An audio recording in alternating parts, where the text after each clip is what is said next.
উত্তরাঞ্চলের বেশিরভাগ এলাকায় অসহনীয় গরম, তাপদাহে পড়ছে প্রকৃতিসহ মানুষ। মৌসুমী রোগে ভরে গেছে হাসপাতালগুলো।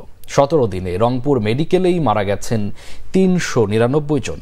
চিকিৎসা দিতে হিমশিম খাচ্ছে হাসপাতাল কর্তৃপক্ষ, সেবা নিতে মারপিটের মতো ঘটনাও ঘটছে। রংপুর থেকে জুয়েল আহমেদের রিপোর্ট। টানা তাপদাহে রংপুরে সাধারণ মানুষের মেজাজ খিটখিটে হয়ে যাচ্ছে।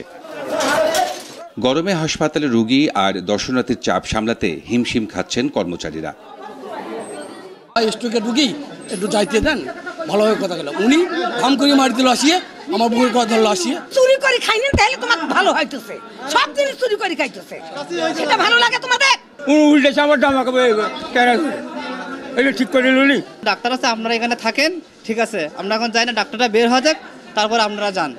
তা ওনারা ঠেলা ঢুকিচ্ছে, আমি বাধা করছি। উত্তরের 8 জেলার মানুষের ভরসা রংপুর মেডিকেল।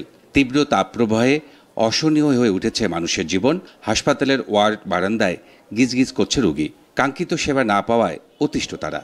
রোগীর শ্বাসকষ্ট গরমে অনেক বেশি হয়ে গেছে, বেড পাইনি, আমরা নিচে শুয়ে আছি।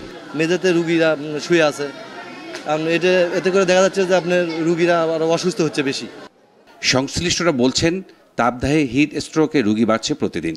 মৌসুমী রোগে মারাও যাচ্ছে বহু মানুষ। পেশেন্ট ভর্তি হচ্ছে, বাট কোনো মৃত্যু এখন পর্যন্ত এখানে হয়।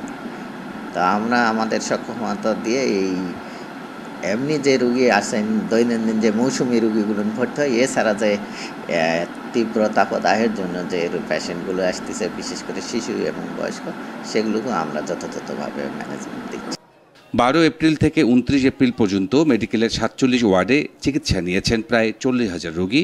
মারা গেছেন 399 জন। জুয়েল আহমেদ, বাংলা ভিশন, রংপুর।